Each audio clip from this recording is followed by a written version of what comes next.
গ্রামারে 60 এ 60 আজকের ভিডিওতে আমি যেই টেকনিকটা শিখাবো এই টেকনিকটা ব্যবহার করে তুমি যে শুধুমাত্র পরীক্ষায় ভালো করবা বিষয়টা এরকম না, বরঞ্চ তুমি গ্রামারের বস হবা।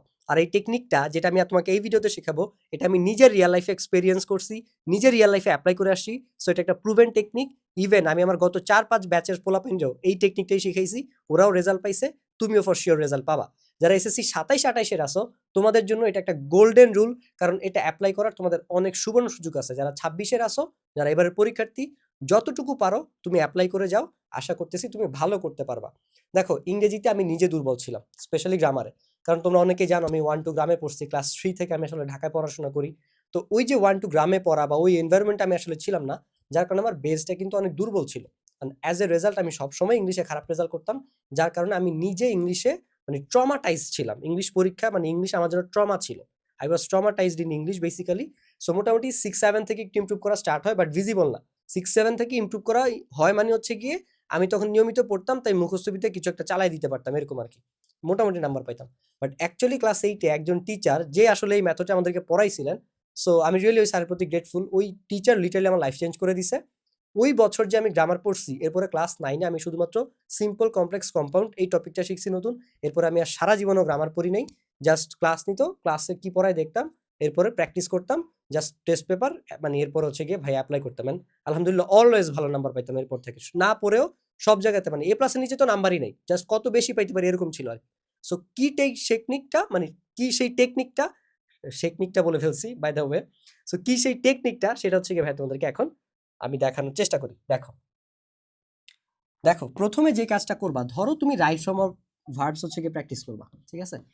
তো right form of verbs, so এইটা হচ্ছে গিয়ে তুমি প্র্যাকটিস করতে চাও, তাহলে এইটা হচ্ছে গিয়ে তুমি 1 নম্বরে যে কাজটা করবা, রুলস পড়বা। দেন ভাইয়া বলবো যে আমার ওই টিচার আসলে কিভাবে পড়াইতেন, রুলসটা পড়বা। তারপরে আমাদের যে সাজেশনস আছে ভাই একটু পরে বলে দিব, গ্রামারের সাজেশনস তুমি কিভাবে পাবা উত্তর সহ। 3 নাম্বার হচ্ছে গিয়ে রুলস, সাজেশনস, তারপরে 3 নাম্বারে যেটা সেটা হচ্ছে টেস্ট পেপার। দেখো এবার ভাইয়া বলি, ওই টিচার যে কাজটা করতেন আমাদেরকে টানা 2-3 দিন, এমন আছে আমাদেরকে পিটাইতো, 2-3 দিন রুলস পড়াইতেন, কিভাবে হয়, এরকম হবে, এরকম হবে, এরকম। দেন উনি হচ্ছে কি আমাদেরকে টেস্ট পেপার থেকে বা মডেল টেস্ট থেকে সলভ করতে দিত, সলভ করো। ভুল করলে উনি জবাব চাইতেন, রুলসে কি এটা ছিল, তুমি তাহলে এটা কেন লিখছো, বা এটা যে কারেক্ট আনসার, এটা আসলে কেন কারেক্ট আনসার, এই যে আমরা ব্যাখ্যা দিতাম বা আমাদের বন্ধুরা ব্যাখ্যা দিত, আমরা শুনতাম। অর্থাৎ আমরা আন্দাজে লিখতেছি না, কোনো একটা ব্যাখ্যার কারণে আমি আনসারটা এরকম হইতেছে, ব্যাখ্যা দিতে পারতেছি না মানে আমি ভুল করছি বা আমি ভুল ব্যাখ্যা দিছি, আমি বুঝতে পারি নাই, আমি পারি নাই, না বুঝে অ্যান্সার করছি। সো এই যে জবাবদিহিতার কারণে দিস ইজ হাউ আমরা সারা বছর উনি রুলস পড়াইতেন, ধরো যে কোনো একটা আইটেমের 2-3 দিন, এরপরে সারা জীবন উনি শুধু খালি প্র্যাকটিসে করাইতেন, আমরা যাইতামই ওনার কাছে প্র্যাকটিস করতে। আর কেন এই অ্যান্সারটা হয়েছে, কেন এটা ভুল, কেন এটা রাইট, এরকম বা আউট অফ দ্য বক্স কোনো কিছু থাকলে ওইটাও আমরা শিখতে পারতাম। সব থেকে বেশি যেটা আমরা শিখতাম সেটা হচ্ছে এই আইটেমগুলো প্র্যাকটিস করতে গিয়ে আমরা অনেক নতুন নতুন ভোকাবুলারি শিখতে পারতাম, যার অনেক কিছু আমার এখনো মনে আছে যে হ্যাঁ এটা তুমি ক্লাস 8-এ শিখছিলাম, এটা তো ক্লাস 8-এ ওই স্যার শিখাইছিল, এটার জন্য আমি বকা খাইছিলাম, এটার জন্য আমার ওই বন্ধুটা বকা খাইছিল, ওই মেমোরিজগুলো আমাদের এখনো আছে। সো তোমাদের এখন যেটা হচ্ছে, তুমি রাইট ফর্ম অফ ভার্বস মানে যে কোনো একটা আইটেম, ধরো তুমি চেঞ্জিং সেন্টেন্স পড়বা, তুমি রুলসগুলো পড়ো, দেন তুমি ভাইয়ার সাজেশনস থেকে পড়বা, দেন টেস্ট পেপার থেকে পড়বা, ঠিক আছে? সো বেসিক্যালি আমরা এই আইটেম অ্যাকচুয়ালি প্র্যাকটিসের মাধ্যমে হইতেছে গিয়ে শিখতাম, ঠিক আছে? মুখস্থ করে না। রুলস যা শিখার 1-2 দিন ক্লাসে শিখতাম, এরপরে রুলসগুলো আরো মনে থাকতো ভালো, সেটা হচ্ছে টেস্ট পেপার সলভ করতে গিয়ে। তোমাকে প্র্যাকটিক্যাল একটা এক্সাম্পল দিয়ে ভাইয়া বুঝাই। তুমি বই পড়ে কেউ ক্রিকেট খেলা শিখে না, বই পড়ে কেউ ফুটবল খেলা শিখে না, সবাই খেলতে খেলতেই আসলে শিখে। আমরা অ্যাকচুয়ালি প্র্যাকটিস করতে করতেই শিখছি, বাট আমরা রাইট ওয়েতে প্র্যাকটিস করছিলাম। সেটা ছিল কি, রুলস পড়ে প্র্যাকটিস করতাম, দেন প্র্যাকটিস করার টাইমে ভুল হইতেছে কেন, আবার রাইট হইতেছে কেন, কেনগুলো আমরা আসলে বুঝেই সলভ করতাম। সো তুমি ওই একই টেকনিকটা খাটাবা, কিভাবে খাটাবা সেটাও ভাইয়া তোমাকে এখন বলে দিচ্ছি। দেখো এইখানে ভাইয়া তোমাকে হচ্ছে আমাদের যে সাজেশনসটা আছে ইংলিশের, সেটা যদি তোমাকে এখানে ভাইয়া দেখাই, দেখো গ্রামারের যে সাজেশনসটা আছে এটা হচ্ছে ফিজিক্সের, আমরা টাইপ ওয়াইজ টিম তাণ্ডবের class. So team Tandav enrol করার পরে ওয়েবসাইটে যেরকম দেখতে পাবো ভাইয়া তোমাকে ওরকম ভাবে দেখাচ্ছি, এবং আমি তোমাকে আমাদের টিম তাণ্ডবের যে সাজেশনসটা আসে সেটা কিভাবে পাবা সেটাও ভাইয়া বলে দিই। দেখো এটা হচ্ছে টিম তাণ্ডবের গ্রামার সাজেশনস। সো এইটা ভাইয়া তোমাকে বলে দিচ্ছি কিভাবে তুমি এটা পাবা। দেখো এইখানে ভাইয়া উত্তর সহ এটা দিয়ে দিছি, উত্তর আলাদা ড্রাইভ লিঙ্ক আছে। তোমরা এটা পাইতে হলে নিচে একটা হোয়াটসঅ্যাপ চ্যানেলের লিঙ্ক থাকবে, ওইখানে মানে জয়েন্ট হয়ে যেয়ে ফলো দিয়ে রাখো, ওইখানে আমরা সব সাজেশন দিয়ে দেই। তো ওইটাই হচ্ছে ওখানে আপলোডেড আছে মানে জব, এবং ওইখানে শুধুমাত্র এই পিডিএফটা না, তোমার আজ পর্যন্ত যতগুলা মানে ভাইয়া যে কেমিস্ট্রি কোর্স ফ্রিতে দিছি, ভাইয়া যে এসকিউ সাজেশনস কেমিস্ট্রির বায়োলজির, ফিজিক্সের, ওগুলোও তুমি ওখানে পেয়ে যাবে এবং উত্তর সহ পেয়ে যাবে। সো এইটা দেখো চলে আসছে, এটা এই পিডিএফটা যেটার কথা ভাই এতক্ষণ বলছি।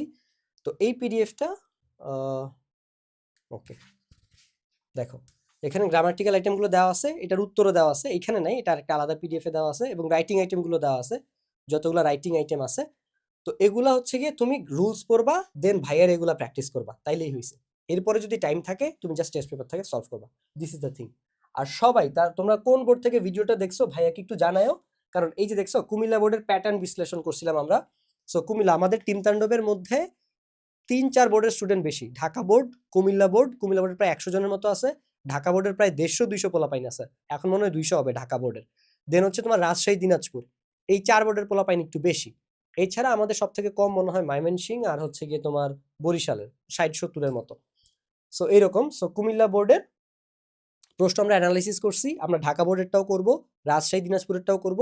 সো তোমরা যদি আর অন্য মানে এটা, কারণ আমাদের টিম তাণ্ডবের মেম্বার এখানে বেশি। সো দেখো প্রত্যেকটা বোর্ডেই 2-1টা সাবজেক্ট কঠিন হয়, আমি গত 1 সপ্তাহ ধরে এটা বলে আসতেছি, সামনে অন্য ভাইয়ারাও এটা বলবে, ঠিক আছে? সব কথা তো আমার মুখ থেকে আগে বের হয়। ধরো এই যে দাগানো টেস্ট পেপারটা মার্কেটে আমি আনছি 2023-এ, এরপর এখন সবাই করতেছে 1200 প্লাসের ক্যালকুলেশনটা, এরপর হচ্ছে তোমার রাইটিং টিপস গুলা, দেন এই যে টাইপ ওয়াইজ সিকিউ তোমরা এখন অন্য নামে চিনো, এটা ব্র্যান্ডিংটা আসলে অন্যজন করছে, বাট অ্যাকচুয়ালি 2023 সালে ভাইয়ের কাজ করা ছিল। দেন তারপরে এই যে তোমার কুমিল্লা বোর্ডের যে প্যাটার্ন বিশ্লেষণ, দেখবা সামনে এটা সবাই করতেছে। সো ভাইয়া অলরেডি কুমিল্লা বোর্ড দিয়ে স্টার্ট করছি, ইনশাল্লাহ সামনে দেখবা যে এটা অনেকেই করতেছে, ভাইয়া অন্য বোর্ডের গুলোও করবো। সো তোমরা যদি এরকম কোশ্চেন প্যাটার্ন বিশ্লেষণ চাও, তাহলে সেটা কমেন্ট বক্সে জানাও। যেই বোর্ডের পোলাপাইন বেশি চিল্লাপাল্লা করবা, আমরা বুঝবো আমাদের চ্যানেলে ওই বোর্ডের পোলাপাইন বেশি, আমরা হচ্ছে ওই বোর্ডের পোলাপাইনদেরকে নিয়েই কাজ করব। এইবার আমি বলি প্যাটার্ন বিশ্লেষণ থেকে আসলে কি পাইছি জানো? তোমার ধরো কুমিল্লা বোর্ডে অধ্যায় 2 থেকে টাইপ 1 ছক আর গ্রাফ ছাড়া প্রশ্ন আসে নাই গত 5 বছরে। এখন ধরো এইবারও যে ছক আর গ্রাফ থেকে প্রশ্ন আসবে তার গ্যারান্টি কি? তুমি 90% শিওরিটি দিতে পারো, কিন্তু যদি আউট অফ দ্য বক্স কোনো প্রশ্ন আসে তখন তুমি কি করবা? আর কুমিল্লা বোর্ড তো এই কাজটাই করে, সবাইকে সারপ্রাইজ করে। তো তোমার তো দেখো সবার সাজেশন দেওয়ার প্যাটার্ন কিন্তু একই। অলরেডি মমিত ভাই কথা বলছে, মমিত ভাইকে তোমরা অলরেডি চিনো, আমার কলেজে বড় ভাই, যদিও মমিত ভাইয়ের সাথে আমার সরাসরি কোনো যোগাযোগ নাই এখন এভাবে, আমার সাথে কারোর সাথে ওইভাবে জাস্ট আনাজ ভাই ছাড়া আর কারোর সাথে ওইভাবে যোগাযোগ নাই, মানে কানেক্টেড না। তো এরকম 2-1 জন ছাড়া আর কি আমার আসলে ওদের সুযোগ হয় না। বাই দ্য ওয়ে যেটা ভাই বলতেছিলাম, সো মমিত ভাই কিন্তু নিজে একটা কথা বলে দিছে, যেটা আমি তোমাদেরকে গত ভিডিওতে বলছি, গত 2 দিন ধরেই তোমরা শুনতেছো যে ভাই সবার সাজেশন বানানোর ধরন একই। সো মমিত ভাই এটা নিয়ে মনে হয় গতকালকে একটা স্ট্যাটাস দিছিল যে এরকম 90% যেগুলো আসে ওগুলাই হচ্ছে কি আমরা সবাই দেই, বাট এর বাইরে থেকেও তোমার বেসিক থেকে প্রশ্ন আসবে, বেসিক ক্লিয়ার না থাকলে তুমি ধরা খাবা। তো একই। সো ধরো সবাই প্রশ্ন প্যাটার্ন বিশ্লেষণ করার পরে কি করবে? প্রশ্ন প্যাটার্ন বিশ্লেষণ করার পরে তোমার হচ্ছে কি এক জায়গা থেকে কোশ্চেনগুলো দিবে, যে দেখো এগুলো বেশি রিপিট হয়েছে, কিন্তু যেখানে ওইখান থেকে যদি প্রশ্ন না আসে তখন তুমি কি করবা? তখন তোমাকে বাঁচাই দিবে টিম তাণ্ডব, কারণ টিম তাণ্ডবে আমি টাইপ ওয়াইজ সিকিউ করাইছি, তোমার যেগুলো বেশি রিপিটেড হয়েছে ওগুলো ছাড়াও যদি অন্য কিছু আসে তাও তুমি পারবা, কারণ তুমি জানো কত টাইপের প্রশ্ন হইতে পারে, সেগুলো তোমার কনসেপ্ট মানে ক্লিয়ার করে দেওয়া আছে, ঠিক আছে? So this is the thing guys, এইটা হচ্ছে গিয়ে তোমরা একটু মাথায় রাখো। প্রত্যেকটা বোর্ডে 2-1টা সাবজেক্ট কঠিন হবেই, এটা আমি গত 1 সপ্তাহ ধরে চিল্লাচিল্লি করতেছি, 2-1টা সাবজেক্ট কঠিন হবেই। তোমরা যারা মারা খাও নাই শিওর থাকো গ্রুপিয়াল সাবজেক্টে কমপক্ষে একটা মারা খাবাই। তো তোমার উপর দিয়ে যাতে মারা না যায় সেটা প্রতিরোধ করতে হইলে তোমাকে টিম তাণ্ডবে এনরোল করতে হবে, বা আগে থেকে ব্যবস্থা নিতে হবে। টিম তাণ্ডবে না আসো বাট ব্যবস্থা নাও। প্রতিরোধ আর প্রতিকারের মধ্যে পার্থক্য তো বুঝো। প্রতিরোধ হইছে ওই রোগটা তুমি হইতেই দিবা না, আর প্রতিকার হচ্ছে হওয়ার পরে তুমি যে ট্রিটমেন্ট করেছো সেইটা। এখন হয়ে গেলে সবকিছু কিন্তু সমানভাবে রিকভার করা যায় না। তাই আগে থেকে ওয়ার্নিং দিয়ে দিলাম ভাই, টিম তাণ্ডবে চলে আসো, ইনজল টিম তাণ্ডব, এটা তোমাকে হচ্ছে গিয়ে মারা খাওয়া থেকে বাঁচিয়ে দিবে ইনশাল্লাহ ফর শিওর, বিকজ আমরা ওইভাবেই দেখো যেখানেই দেখো ফিজিক্সে আমি তোমাকে যদি একটা ক্লাস ওপেন করে দেখাই, এই যে দেখো চ্যাপ্টার 2তেই আমি, এবং কুমিল্লা বোর্ডের প্রশ্ন প্যাটার্ন অ্যানালাইসিস যারা দেখছো তারা বুঝবা, ভাইয়া তোমাকে একদম উদাহরণ সহ দেখাই দিই। যে দেখো কুমিল্লা বোর্ডে এই যে একটা টাইপ, এই যে টাইপ 1 ছক আর গ্রাফ থেকে গত 5 বছর ধরে প্রশ্ন আসতেছে। কথার কথা এবার কুমিল্লা বোর্ডে সবাই সাজেশন দিবে কি? সবাই সাজেশন দিবে যে কুমিল্লা বোর্ড থেকে এইটা করে গেলেই হবে, বা এই টাইপের অঙ্কগুলো করে গিয়ে হবে। এরপরে কুমিল্লা বোর্ডের পোলাপাইন গিয়ে দেখবে যে আরে পরীক্ষা তো হচ্ছে টাইপ 3 চলে আসছে, এখন তুমি কি করবা? এখন তুমি কি করবা? সবাই তো তোমার টাইপ 1 সাজেশন দিছে। এই জন্য ভাইয়া যেই কাজটা করছি সেটা হইতেছে এই যে দেখো টাইপ 4টা হচ্ছে গিয়ে তোমাকে দাগায় দিছি। সেই 4টা থেকে যেই প্রশ্নই আসুক এই টাইপের বাইরে তো আসবে না ভাই। এই জন্য তোমার এখান থেকে শিওর পড়ার সম্ভাবনা অনেক বেশি, বা তুমি হুবহু কমন না পাইলেও তোমার যেহেতু সব টাইপের কনসেপ্ট আছে, প্রশ্ন ঘুরাই দিলেও ইউ ক্যান আনসার। তোমাকে এইভাবে প্রিপেয়ার করা দেওয়া হয়েছে। দেখো 2 ঘন্টা 14 মিনিটের একটা ক্লাস, এবং এই পুরো ফিজিক্স কমপ্লিট করতে তোমার 9 ঘন্টা 43 মিনিট লাগবে। অর্থাৎ এক অ্যাড করলে হয়তো 10.5 ঘন্টার মতো হবে। আর ফিজিক্সের আগে বন্ধ আছে 2.5 দিন, টেকনিক ধরো 2 দিন। তুমি একদিন আমার ক্লাস করবা, আরেকদিন নিজে একা একা প্র্যাকটিস করবা, সুন্দর মতো আরামসে ভাই প্রিপারেশন নেওয়া যায়। So, এখনো সুযোগ আছে বন্ধগুলোকে কাজে লাগায় তুমি যে জিপিএ 5 পাবা তার। তাই দেরি না করে এনরোল করে ফেলো টিম তাণ্ডব। আশা করতেছি খুব দ্রুত দেখা হবে। সবাইকে অসংখ্য ধন্যবাদ। আসসালামু আলাইকুম।